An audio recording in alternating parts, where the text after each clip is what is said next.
পৃথক দুই অভিযানে বড়সড় সাফল্য মালদহ জেলা পুলিশের। উদ্ধার প্রচুর পরিমাণে আগ্নেয়াস্ত্র। এক রাতেই উদ্ধার 10টি পাইপগান ও 5টি 7mm গান সহ 25 রাউন্ড কার্তুজ। অস্ত্র পাচার ছিল উদ্দেশ্য। বিহার থেকে আনা হয়েছিল অস্ত্রগুলি বলে প্রাথমিক অনুমান পুলিশের। গোপন সূত্রে খবর পেয়ে ইংরেজবাজার থানার মিল্কি এলাকা থেকে গ্রেপ্তার করা হয় মইনুল হাসানকে, বয়স 20 বছর। তার কাছ থেকে উদ্ধার 10টি পাইপগান, একটি 7mm এবং 5টি কার্তুজ। পুলিশ জানিয়েছে বিপুল পরিমাণ অস্ত্র বিক্রি করার উদ্দেশ্য নিয়ে গিয়েছিল মাইনুল, কিন্তু তার আগেই তাকে গ্রেপ্তার করা হয়। অন্যদিকে এদিন রাতেই কালিয়াচক থানার পুলিশ সুজাপুর থেকে গ্রেপ্তার করে আনারুল হক নামের এক ব্যক্তিকে, যার বয়স 45। তার কাছ থেকে উদ্ধার 4টি 7mm এবং 20 রাউন্ড কার্তুজ। পুলিশ সূত্রে জানা গেছে মইনুলের বাড়ি মুর্শিদাবাদের লালগোলার মির্জাতপুর, আনারুলের বাড়ি মালদা জেলার গোলাপগঞ্জে। বিহার থেকে এই সব অস্ত্র এসেছে বলেই প্রাথমিকভাবে মনে করছে পুলিশ। চলো হ্যাঁ স্যার বলছি আর্মসগুলো কোথায় থেকে রিকভারি হয়েছে? As per source information as well as on the basis of the statement of the arrested accused, আমরা প্রায় 5টা 7mm এবং 10টা কান্টিমেট পাইপ গান রিকভারি করি দুটো জায়গা থেকে, একটা কালিয়াচকে সুজাপুর থেকে অ্যাজ ওয়েল অ্যাজ ইংলিশ বাজারের মিল্কি থেকে। এই দু জায়গা থেকে দুজন অ্যারেস্টেড অ্যাকিউজড, একজন Mohammad Anarul Haque son of late Rahmud Sheikh of Baliyarpur PS Kaliachak সুজাপুরের কাছে, ওর একটি দোকান থেকে আমরা 4টা 7mm পিস্তল এবং 20 রাউন্ড 7mm এর যে কাটিজ সেটা রিকভারি করি। তার সাথে 8টা ম্যাগজিন পাই আমরা 7mm পিস্তলের। এছাড়া মিল্কি এরিয়া থেকে একটি লালগোলার ছেলে Mainul Hasan yes son of Saidur Rahman, এর বাড়ি হচ্ছে মির্জাতপুর পিএস লালগোলা।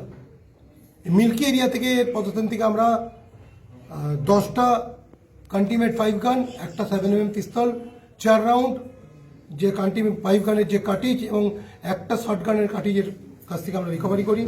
এই দুজন arrested accused on the basis of the statement আমরা প্রায় 15টি ফায়ার আর্মস, 8টা ম্যাগজিন, টোটাল 25 রাউন্ড এর গুলি আমরা রিকভারি করেছি। কোথায় নিয়ে যাওয়া হচ্ছিল স্যার? আমরা ওদেরকে পিসি নিয়েছি, ওরা পিসিতে আছে, আমরা ইনভেস্টিগেশন করছি। একজন লালগোলা থেকে এসেছে, একজনের বাড়ি সুজাপুরে, তাকে আমরা ইন্টারসেপ্ট প্রথমে করি গোলাপগঞ্জ এরিয়াতে, আর এটা মিল্কি থেকে আমরা রিকভারি করেছি। প্রাইমারিলি যেটা জানতে পেরেছি এরা আর্মসগুলো বিক্রি করার উদ্দেশ্যে এসেছিল, সার্কুলেট করার উদ্দেশ্যে এসেছিল। বাকি যেটা আছে আমরা পিসি পিরিয়ডে বোথ দ্য এন্ড কোথা থেকে আর্মসগুলো এরা প্রকিউর করেছে, কোথা থেকে এরা পেয়েছে আর্মসগুলো, আর কোথায় এরা মানে সেল করতে এসেছিল বা সার্কুলেট করতে এসেছিল, এই ডিটেলসটা আমরা পিসি পিরিয়ডে এটা পুরোটা আনার্ট করবো, আমরা পুরোটাই আমরা ফিক্স আপ করবো এবং যারা যারা এই র্যাকেটসের সঙ্গে যুক্ত আছে তাদেরকে আমরা অ্যারেস্ট করবো। এই দুজনের মধ্যে কোনো কানেকশন আছে? এই দুজনের মধ্যে অ্যাজ সাচ আমরা কোনো কানেকশন পাইনি। এই দুজন আলাদা আলাদা ব্যক্তি। আমি আবার বলছি দুটো আলাদা ইনসিডেন্ট আছে। আমাদের কাছে সোর্স ইনফরমেশন ছিল যে এদের কাছে ফায়ার আর্মস এরকম এরা বিজনেস করছে, এদেরকে আমরা অ্যারেস্ট করেছিলাম on the basis of their statement, leading to their statement as well as our যে সোর্স ইনফরমেশন ছিল যেগুলো আমরা ওয়ার্কআউট করি, তারপর আমরা এদের কাছ থেকে এই ফায়ার আর্মসগুলো রিকভারি করি। বিহারের কোনো যোগসূত্র পাচ্ছেন? টোটাল 15টা ফায়ার আর্মস রিকভারি করেছি। স্যার রাজ্যের বাইরের কোনো যোগসূত্র? একটা বিহারের আমরা যোগসূত্র পেয়েছি যে বিহার থেকে এই 7mm পিস্তলগুলো আনা হয়েছে, কান্টিমেন্ট 5 গানের সোর্সটা আমরা ফিক্স আপ করছি। এখনো পর্যন্ত সেরকম কিছু পাইনি। এরা আর্মসের ডিলিং করে বলে আমরা জানি। এর আগেই আনারুল সে আর্মসের কেসে এবং এনডিপিএস সাবস্টেন্স মানে নার্কোটিক সাবস্টেন্সের কেসে অ্যারেস্ট হয়েছে।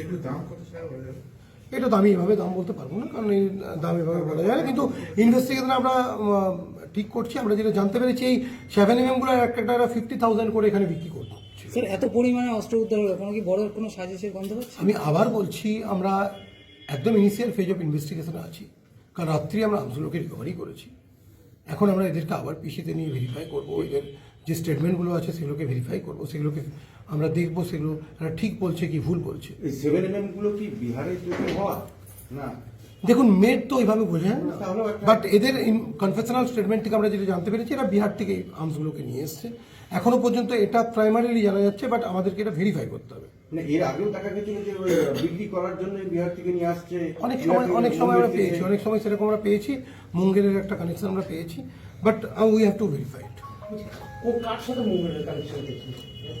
ডিফারেন্ট সময়, এটা আমি কোনো স্পেসিফিক ইনস্টেন্স বলছি না, ডিফারেন্ট সময় আমরা পেয়েছি। যখন আমরা আগেও আমরা আর্মস রিকভারি করেছি তখন আমরা পেয়েছি বিভিন্ন সময় মুঙ্গের লিঙ্ক পেয়েছি বা বিহারের লিঙ্ক পেয়েছি। স্যার দুজনকে কদিন পিসি নিচ্ছেন? আমরা অলরেডি আমি বললাম না পিসিতেই ছিল, আমরা on the basis of the leading to the statement আমরা এটা করেছি। আবার এদেরকে আমরা আজকে যে আর্মস অ্যাক্টের যে স্পেসিফিক কেস হচ্ছে সেই কেসে আবার ওদেরকে পিসিতে নিচ্ছি।